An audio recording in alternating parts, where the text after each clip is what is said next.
On this week's episode of the Best of Johnston County podcast, our guest is Johnston County Sheriff Steve Bizzell. He is part of our candidate series as he's running for re-election for Johnston County Sheriff in the March 3rd, 2026 primary. We talked to him about why he ran for sheriff originally in 1998, what he has done as sheriff, a day in the life of the sheriff, and why he would like the voters to give him another 4-year term. So if you're interested in the Johnston County Sheriff's Department, what it does, what it is, and how he wants to keep moving it forward, listen in. Welcome to another episode of Best of Johnston County, brought to you by Breeden Law Office.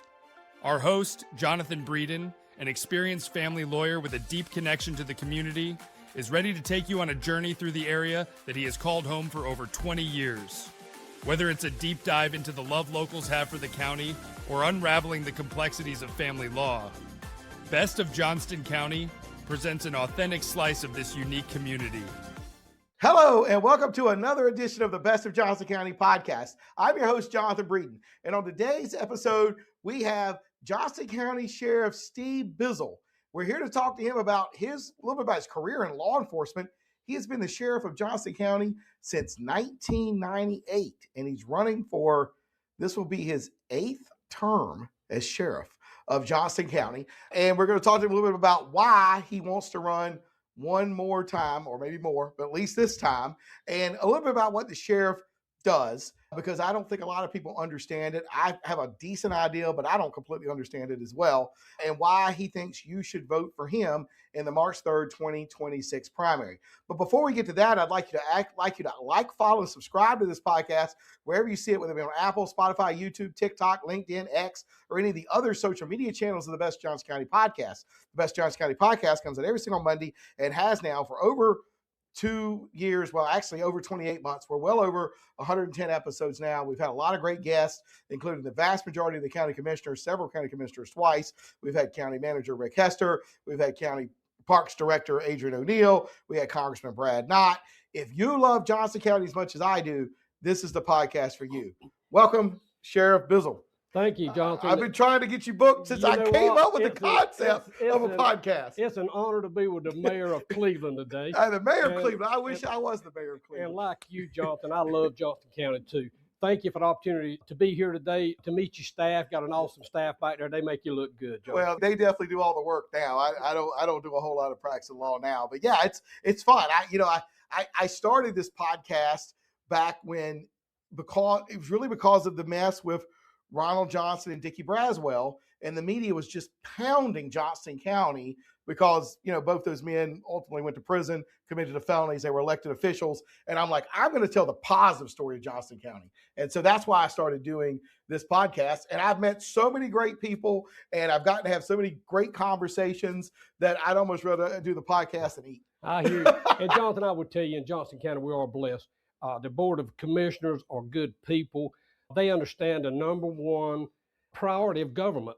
The number one responsibility of government is public safety. And they understand that. And that's true from the White House to the State House to the courthouse to your house and to my house. Right. And the commissioners have always been good to me. I've never been before the commissioner and asked for anything that I needed as the elected sheriff to provide public safety of our citizens that they didn't find a way. And I'm blessed. Our county manager, as you earlier mentioned, Rick Hester, the county finance director, the county attorney, we all work together for the good of the people. We are friends, but when we're on the job, it's about the people's business. But I am honored and blessed to be here today.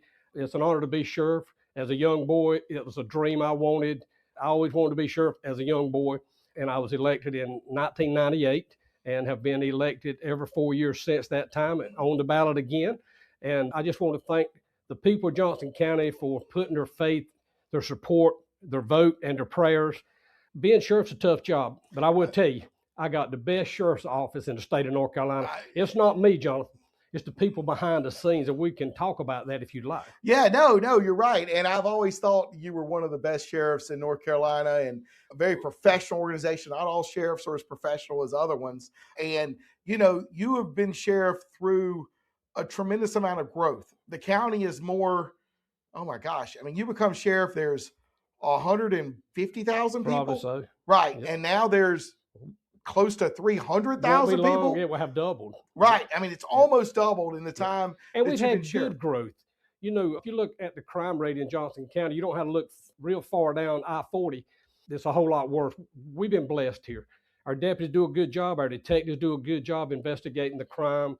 But anyhow, Johnston County, everybody wants to move here. I don't know if it's because I'm sheriff or what, but I'm joking. But a lot of people are continuing to move here. Right. And, you know, I live on the other side of Smithfield in eastern Johnston County, and we're beginning to experience the growth. It's crossed I-95 now, and it's hitting Brogdon, and it's beginning to hit Pine Level and Princeton and Micro and Kinley. We're beginning to get the growth now. It's crossed Interstate 95.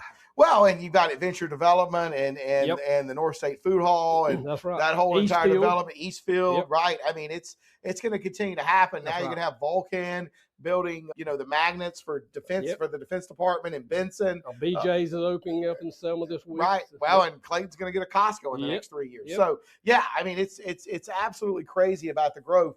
But let's just talk about, you may not remember this, why did you originally want to be sheriff? You ran against a sitting sheriff that had been sheriff forever.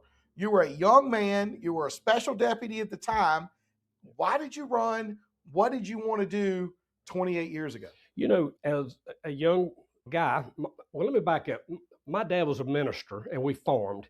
My dad's primary job was a farmer. We raised vegetables for the Winn-Dixie stores back then, which was comparable back then to the food line today.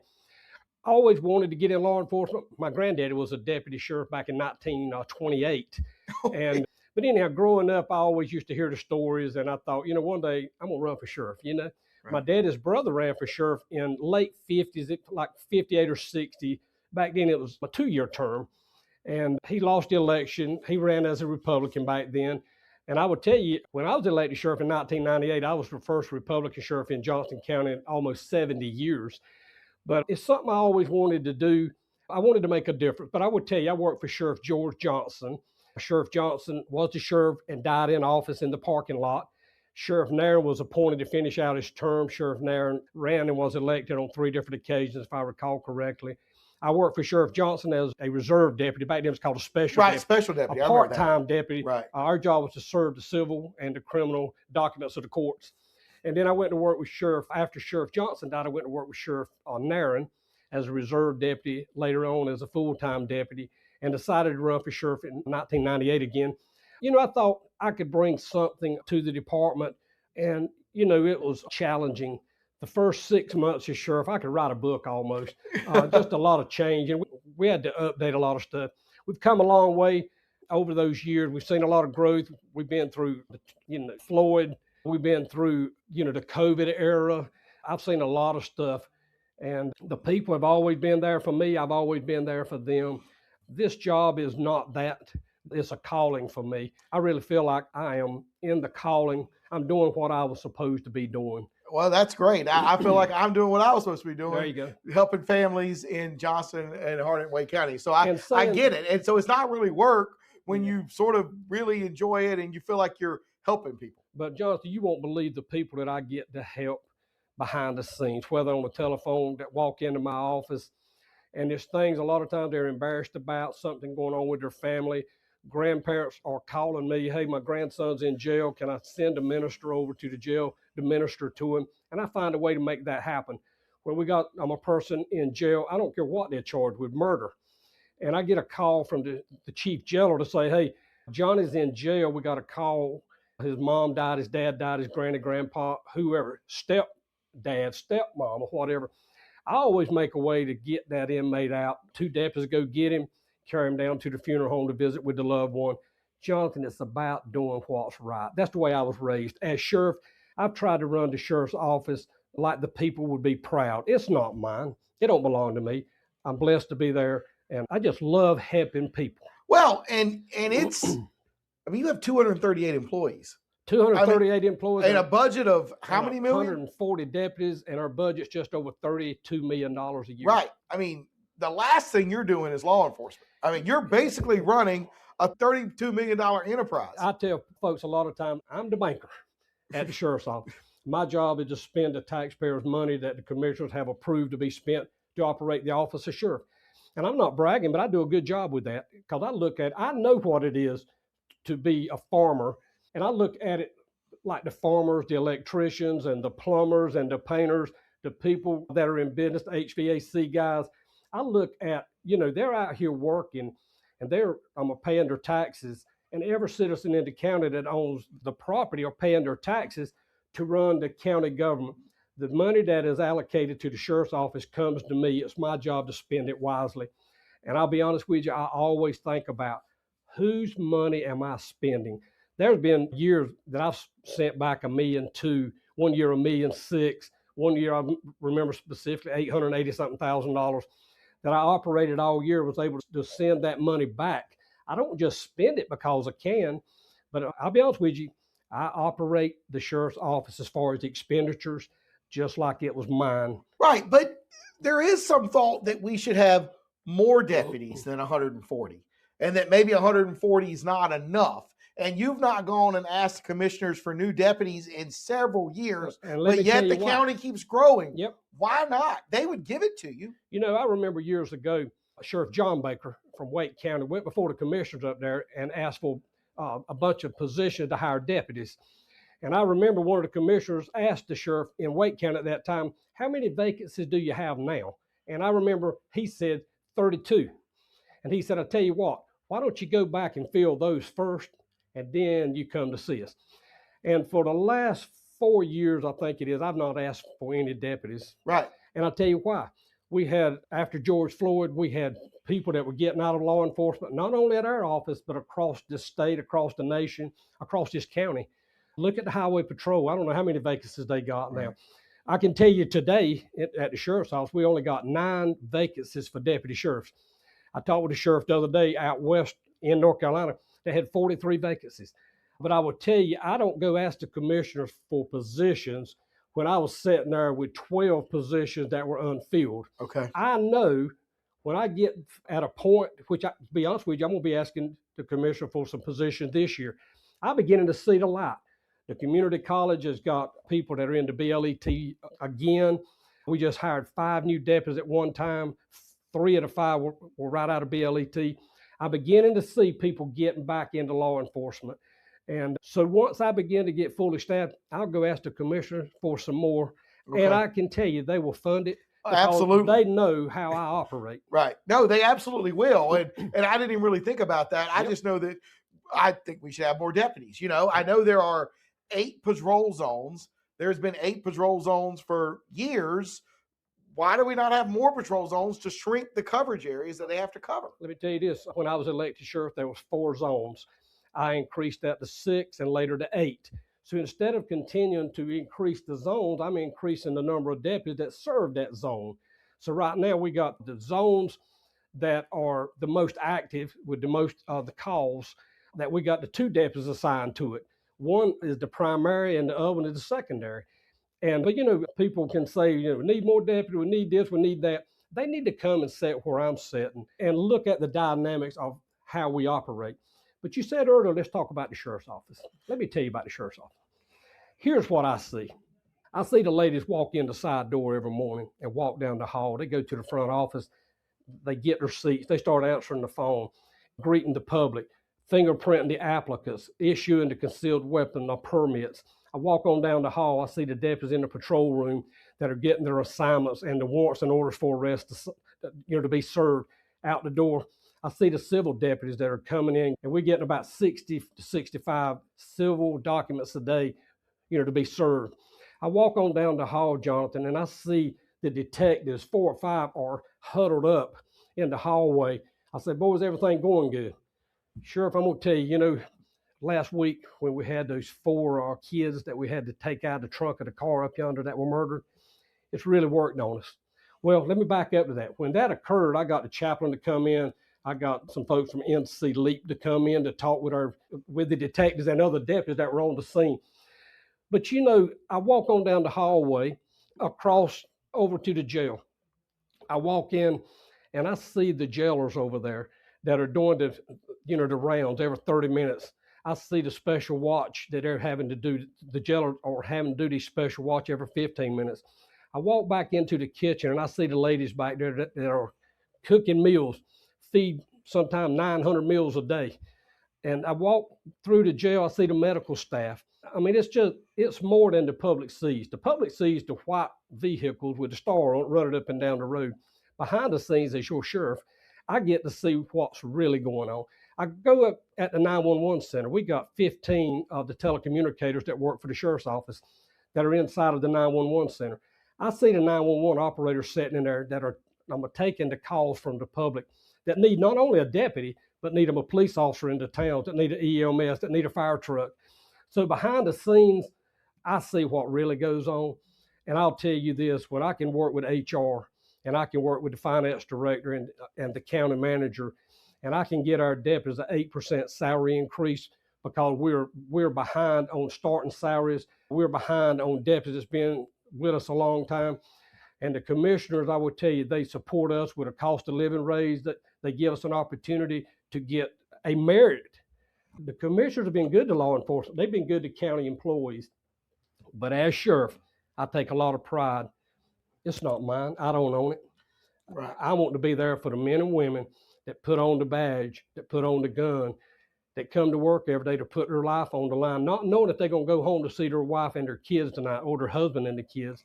Just yesterday in the jail, we had a detention officer, I call a jailer, that was walking through, and one of the inmates that is in jail for murder slapped her up against the head, knocked her down, and went to punching her. The staff came running. Other inmates that were out at that time, they come running. You know, that's what the public don't see. So I just wanted to tell you. No, I mean, look, day in the life of the operation of the officer sheriff. Well, and you know, I did criminal defense for 7 or 8 years. You've been in the jail. I went to the old jail. Yep. You know, 3 or 4 days a week, and got to know the jailers. Most of those jailers are retired now. But one of the things is, it's hard to get jailers. It's a hard job. You're working with very difficult human beings. You are. I mean, do you have the jailer positions filled? We do not. Okay. Jailer positions is one of the hard. Finding folks that want to be a detention officer, and I talked to the Wake County Sheriff, I talked to the Harnett County, the Wayne County. It's the same thing everywhere. Look at the state of North Carolina, the prison system. Right. No, they're having to shut down one of the prisons, put all the inmates in one, bring all the staff together to have enough to run one, I was told the other day. In our jail, we do have vacancies in the jail. But let me tell you what a day in the life of a detention officer is. We got folks in jail that really need to be in a mental facility. Right. We got folks in the jail that are throwing feces and urine. I mean, it's really sad. No. But fights. But everybody wants to talk about mental health. Right.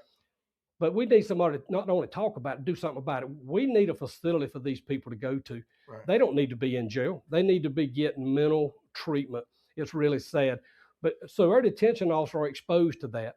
Urine and feces. The assault yesterday where this young detention officer was knocked down and punched in the face. Right. You know, I mean, just for being there. But that's what the public don't see. Right. No, I understand that. Yep. Well, what have you done to try to create career paths for jailers, detention officers, to maybe become deputies? Is there a program for that? You know, I'm just curious, because that would be a promotion in my mind. Well, it's hard to take a detention. Let me just give you an example. We got one guy in our jail, and he came to us and wanted to be a reserve deputy. And I said, well, where are you working at? He said, well, nowhere right now. He said, I'd like to be a deputy one day. So I said, we did the interview process. We did the background, the physical, drug screen, the psychological, and we put the guy to work. I kept him on as a reserve deputy, and he's still a detention officer. He got over there, and he likes it. Well, good. But as far as being a detention officer and promoting to deputy, going to BLET now is almost 6 months. Okay. But we just sent 4 recently to BLET, and we hired them and we paid them to go. Right, that's what I'm asking. Yep. Will you pay for BLET? It's a career path. But let me tell you this. Everybody that walks in to be interviewed to get what they call a free of a job to BLET, we don't hire just anybody, Jonathan. No, there's more folks that we sat down with at interview to be a detention officer or a deputy sheriff. We don't hire just anybody. And I think that's why we've been so successful. Right. I sat in on all the interviews. But anyhow, we got some good deputies, we got some good detention officers, but government can't do everything for everybody. Sometimes you got to do it yourself. But I will tell you this, we do a lot of training, and this is stuff that people don't know about. I don't have anybody that goes to their supervisor that wants training that is relevant to the job they do. Now, sometimes I get some stuff to come to my desk, Deputy so-and-so wants to go to this, and it has nothing to do with the job that he's doing or the job he may be promoted to. We don't approve that. When you take somebody off the road to go to training, you got to be able to have somebody to fill in that vacancy. But our deputies get the training. We send them to Florida. We send them to Kentucky. We send them to Virginia. I'm not talking about training. I'm talking about advanced training. Right. Our detectives, we don't have to rely on the SBI much.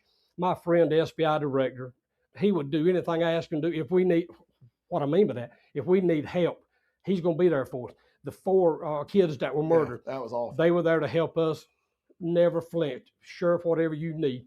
But I just want to tell you, the training that our detective division has got, we don't need the SBI much because our detectives have got the training that they need to do their job. Any advanced training, Don comes to me and the chief deputy all the time and said, hey, there's a class, we would like to send 3 to it.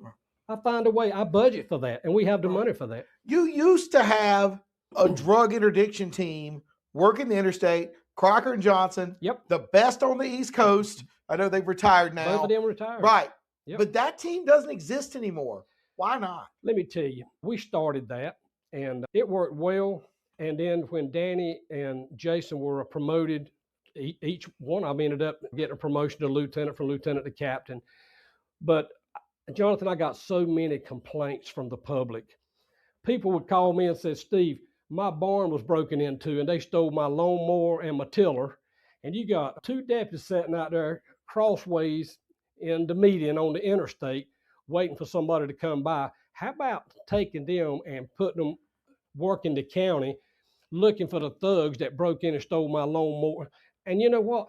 I got so many complaints on it that we finally said, you know what, when Danny and Jason are promoted up, we're going to do away with interdiction. And we took those deputies and we put them on the patrolling. That's what the people, I went to Meta to a church. They had I think it was on a barbecue. And man, they killed me up there. I'm glad I'm not the only one. I thought I was the only one that gave you a hard time. But they were, no, what they were saying is, take those deputies off of I-95 and put them in our communities. And as I got to going places, everywhere I went, I got to hearing that. They didn't want to see them sitting on the interstate. Well, they did other stuff too. They did other stuff too. They did work the interstate, but that was at that time their primary duty. Right, right. You do have the SAFE team. And I sort of thought they did some of that, but they're more traffic enforcement, but you've had it for 20 years. What's the SAFE team do? The SAFE team, let me tell you that. The SAFE team is a part of the patrol division. They got a lieutenant and they got the deputies that are signed on to the SAFE team. They work the traffic enforcement. If I get somebody to call me, hey, there's vehicles that's leaving this address all hours of the night, I would give that over to the captain. He get it over to the SAFE team. They work the troubled areas of the county. I will tell you, US 70, which is going to be I-42, man, they are out of control out there. The SAFE team have clocked motorcycles 138 miles an hour, clocked vehicles 115, 120 miles an hour. The back roads of our county, the SAFE team works the back roads of our county enforcing the motor vehicle laws. They're backing the deputies up on the calls. Sometimes if we got, just like this morning, the captain said, I got 2 on a squad that's fixing to be out on maternity leave with their wives. And so, what are we going to do to fill in those vacancies? We got the SAFE team is a catch-all. They're going to follow up on the complaints that I get. They're going to work the traffic. They assist the highway patrol. And they are just patrolling the county also. Right. So what? And drunk drivers. Let me talk about them just a second. Oh, geez. Yeah. If you go to JOCO Report, or you can go to our website and look up everybody that's arrested 24 hours before, look at the number of people that's still brought into our jail for driving drunk. It's really sad. Everyone I see, I think of a young mother going down the road on the way from the daycare, got her kids in the back. Here comes a drunk running a stoplight and running into them and killing all 3 of them. But I'm going to tell you, people are still driving drunk. It's unreal. Some Sunday mornings, I go on and look who's in the jail, and I'm seeing that 9 people were brought in, 11 people were brought in for driving drunk. I don't understand it, Johnston. I don't either. And the drunk driving arrest went down after George Floyd, but I don't know that people stopped driving drunk. I think the enforcement went down because officers didn't want to bother with it. But, Have family law questions? Need guidance to navigate legal challenges? The compassionate team at Breeden Law Office is here to help. Visit us at www.breedenfirm.com for practical advice, resources, or to book a consultation. Remember, when life gets messy, you don't have to face it alone. So why do you want to run for another 4 years? You've been sheriff by the end of this term 28 years. You could have long since retired. You got grandkids. Why do you want to be sheriff again? You know, on the grandkids, our first grandchild was born 13 months ago. We Right. got another one almost 4 months old now. But Jonathan, I still think I'm making a difference. And it's the things I'm doing behind the scenes that you don't know about. You don't see in the news. You don't see on WREL, Channel 11, JOCO Report. It's the things where I get to help folks. Like I mentioned earlier, Right. I get to help so many people. Right. I mean, you wouldn't believe it. I Right. could write a book on that alone. Right. But I still enjoy it. I think we're making a difference. We got good employees, and I want to be there for them. I want to be there for our people. We've made a lot of progress. And, you know, Do you have any specific changes you're going to make in the next 4 years? Any projects that you want to get completed? You know, I think now that we're beginning to get fully staffed again, I think now we can look at adding deputies. But why ask for positions again until I get the vacancies full that I got? Right. So my goal is to start adding deputies once we get fully staffed or right there about it, and to start adding on to the patrol, adding on to the detective division. But I'm not just for adding on for the sake of adding on. I'm looking at the needs and the duties and responsibilities. But just for growing government, I'm against growing government. Well, I mean, I I'm understand against that, growing government when there's a need. Right, but I mean, this area is growing. Like, I mean, there's some people that say that the sheriff's office doesn't patrol; it just runs calls. Let me tell you, because there's so many calls, because there's so many people that we don't have enough deputies to patrol. And that is untrue. Okay. We're driving over 6,500 miles a day answering the calls of the public. We're utilizing over 530 gallons of gas a day. And we ain't just riding around from your house to my house. We're answering the calls of the public. We are patrolling 24 hours a day, 7 days a week. So, you know, it's easy to sit back and say what I think I would do or what I would do when you don't know really what's going on. But let me tell you, I know what's going on. Right. And I know we need more deputies. But, I mean, you got to be able to hire them. No, I understand that. I understand that. I am beginning to see folks, even this morning, the chief deputy came to me and said, hey, these 2 other officers in the county that are wanting to come over here. And I said, set up an interview with them. But that don't mean I'm going to hire them. We're going to decide if we're going to hire them. I don't make all the decisions. We do it as a team.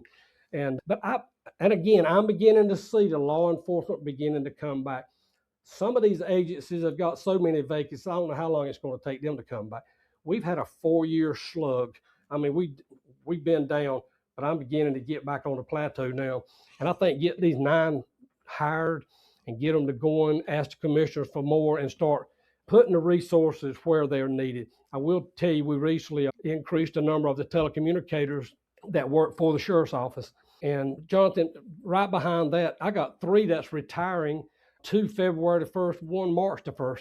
So, you know, right behind, so we got 9, you add those 3 to it, we're back to 12. And we hire 4, you know, we're back to 8. So it's right. But it ain't only us. I mean, people can, you know, sit back and I'm going to criticize. You got 9 vacancies. Yeah, well, in a few weeks, we're going to have 12. Right. But we just hired 5. Right. So, but anyhow, it ain't only us. It's in law enforcement. Right. Look at the highway patrol. Yeah, no, I understand. It's tough. Law enforcement is tough. And, you know, we've had, you know, we'll sort of start to wrap this up. I could talk to Sheriff Bizzell all night, but there has been, or at least there is the perception out here in Cleveland and McKees Crossroads that there's been an increase in car break-ins. Are y'all able to solve those car break-ins or most of them? Because we see that we know with people, but we don't know if they ever get solved. And let me tell you this, the car break-ins, here's what we see. A couple of young folks get together at night. They get to smoking a little marijuana. They get to feeling good, and they start roaming in the subdivisions. And they walk in the driveway, they're going to open the doors. And if there's something in there, they're going to piffer through. Whatever they can get, they're going to get. We say all the time, lock your door. Even I was raised when we went to bed, we didn't even lock the door. I know. I remember. But I lock my own vehicle doors in my yard now. It ain't because crime's on the rise. It's just the society we live in. It's everywhere. Let me ask you this. If you go to the food line and you get out to run in to get a loaf of bread, you lock your car? Yes. I do too. A lot of people don't. Right. But let me tell you, to say that there's just an outpouring of crime, That is not true. There was an outpouring of vehicle break-ins. It's sporadic. When them little thugs walk through the neighborhoods and they break into 23 vehicles, yeah, we start getting calls when they get up to go to work the next morning. Hey, my door was left open. I left my laptop in. My husband left a gun in the console. It's gone. I took my diamond ring off yesterday. I was putting lotion on my hands and I laid it on the console. It's gone. I mean, that's just the reality. That's the reality of life. Right. But I would say to people that are watching, folks, lock your doors. Even if you go to church down near Meta, we had a guy to walk in the parking lot at the church while church was going on. I'm talking about a country setting, and start going through the vehicles. I mean, it's these people that are addicted.